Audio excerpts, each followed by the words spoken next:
You can also gamble money on certain suits, and that's it. Game Guy's Roulette. At least these 3 Mario Party 3 Game Guy minigames are slightly better. You place a bet, and a shell spins around a roulette. If you hit the character you picked, then you end up winning. Game Guy's Magic Boxes. You pick a chest and hope you get Toad. If you do, you can guess again to double your money, or lose it all with Koopa Kid. It's just another gambling thing. Game Guy's Lucky 7. For this one, you roll some dice with Game Guy. Whoever gets the closest to 7 or hits a 7 will win, so it's kinda like a poor man's version of blackjack. Game Guy's Sweet Surprise. You get a small and large chain chomp, and you place a bet on which one you think will eat the cake the fastest. The chances are higher the big guy will, but if the small guy wins, you get a larger payout. I'm only placing it as the top of the Game Guys because it's kinda cute watching the chomps eat the cake. Slotto Whirl, another slot machine, but this time you're trying to line the slots up for a key. You could try multiple times over if you don't get it, so I guess that makes it more fun? Question mark? Match that item. Gambling as a group. Now that's what I call a true party. The goal here is for everyone to hit the same icon on the slot. If you mess up, then you can keep trying. It's a little long-winded, but it's fine, I suppose. Spin-off. For this 8-player game, you have to match up slots with a partner, and the first to do so with all 3 images wins. The images don't move too fast, and it's easy to redo if you make a mistake. Lucky Lineup. So this time, you play slots with the other players, and you're trying to get the highest score before time is up. It's the most interactive slot-themed minigame, hence why I've got it as the top one. Bowser Jr. Breakdown. For this minigame, you'll hit a dice block to cause a gauge to light up, and every increment of 3 lets you attack Bowser Jr. and get points. It's very slow going and one of the worst boss minigames out there. Pachinko Wizard. You pick a place to stand and hope that Lakitu Spiny doesn't hit you on the way down. With the way the pegs move, it's complete dumb luck if you'll survive or not. Fruit or Foe. Shy Guys run into a house while holding apples, and you have to take a wild guess on which one has the most apples. Or you might run into a chain chomp if you're unlucky. Bowser's Bogus Bingo. So get this, the players select bingo cards, and with the gamepad, Bowser rolls a huge dice block and it may or may not fill in these cards. After 5 rolls, anybody that got lines on their cards loses hearts. Wow. Yeah, I'm sorry, but this one is so lame. Doors of Doom. Pick a door. One lets you move forward and the other has a Bowser jump scare. I could see this being potentially hype if you manage to make a lot of progress, but also a dud if you get stuck at the first door constantly. Get a rope. 3 ropes are on the screen. Select one and hope it's the right choice. One is a winner, one is nothing, and one is a weight that drops on you. Pitfall. Instead of pulling a rope, you'll swing off one and hope you land on the platform. If neither of you do so, a fly guy will randomly pick one person to save. Vicious Vending. Rotate a lever to get coins or a thwomp. It doesn't matter how you turn it, there's no way to predict what outcome you'll end up getting. Balloon Busters for Mario Party 7. A mic minigame where you'll say bigger to inflate the balloon. There's no telling how big it'll actually get. It's kinda like Balloon Burst, but without any of the strategy. Balloon Busters for the top 100. And here it is again, but you'll instead blow into the mic to increase the balloon size. And honestly, that makes way more sense than saying words. Mecha Choice. Pick a door, any door you want. You may get trapped with the Mecha Koopas, or you may survive and win the entire thing. Chips and Dips. Pick a card and try to get the most chips. If you get the Bowser card, you'll lose half your stack and yep, that's all there is to it. Stacked Deck.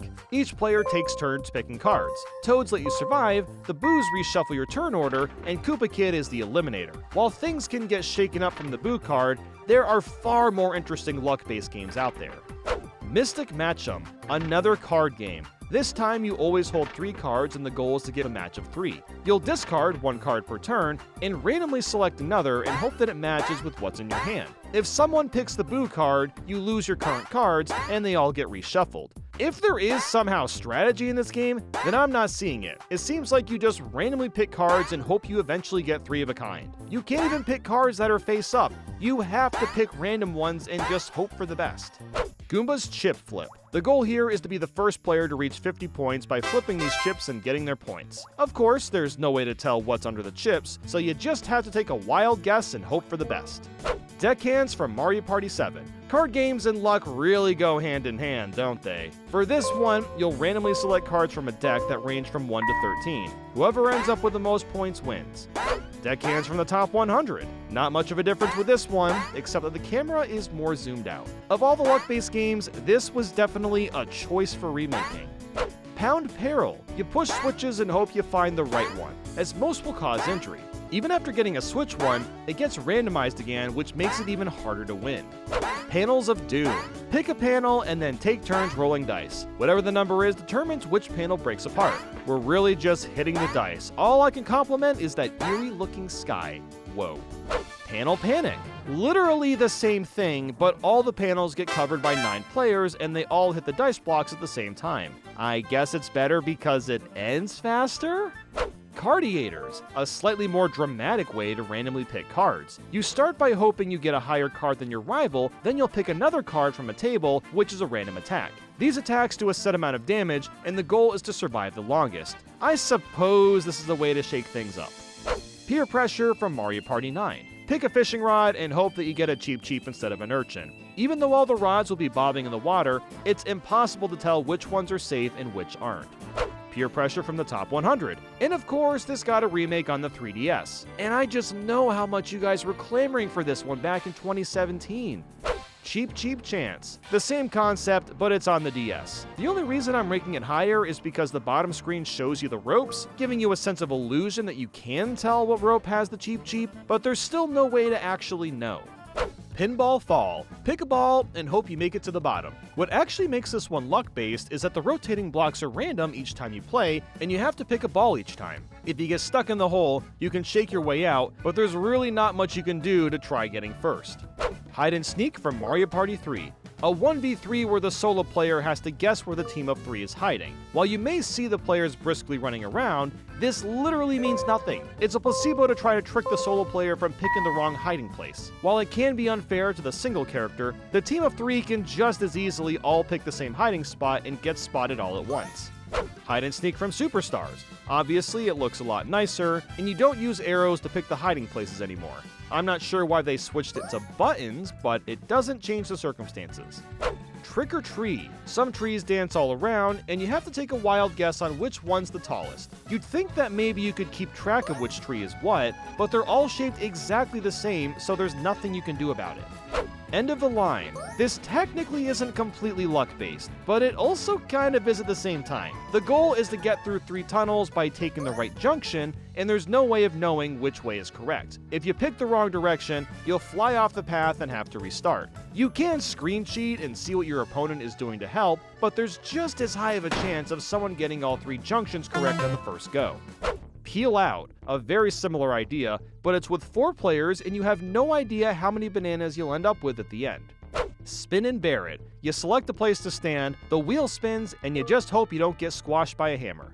Seer Terror. Pick one of 4 ropes, and Bowser will peer into his magic ball of bullshit and something good or bad will happen to you. It's kind of amusing that Bowser is randomly a fortune teller for this minigame, and just never again. Scaldin' Cauldron. Pick a cauldron, and pray that Bowser doesn't cook you up. This one can get a little scary since Bowser slowly examines what he's gonna roast, like he really doesn't want to rush things at all. Hide and Go Boom from Mario Party 4. A 1v3 where one player lights up cannons to try launching the team of 3 into Kingdom Come. Like with Hide and Sneak, there's a placebo effect of characters running around deciding where to go, but it really doesn't matter. I find this aesthetic to be really cool and pretty looking. Hide and Go Boom in the top 100. The remake on the 3DS is much more lush looking with a gorgeous red sky. Merry Go Chomp. You pick a color, the pillar spins, and have to hope you don't stop next to the chain chomp. It may seem like you can predict when this spinning will stop as it slows down, but it comes to a halt whenever it feels like it. Garden of Eden. Pick a plant to water, and the goal is to grow one that doesn't have a piranha plant as that'll eat you alive. It's an okay concept. I like the suspense of wondering if you'll die to Mother Nature or not. Cut from the team. You take your scissors, cut random ropes, and pray that you don't get launched into the cannon. I kind of like that the game has a moment of pause before it decides if you're getting flung away or not. Bowser's Big Blast from Mario Party 2, one of the most iconic luck-based minigames in all of Mario Party. You push down a switch and pray that Bowser's head doesn't explode. Every player has an equal chance of blowing up or not blowing up, so it's 100% luck-based. Bowser's Bigger Blast. I'm not gonna lie, the explosion is actually a little bit bigger. But outside of that and the better visuals, it's the same game again. Bowser's Big Blast from the top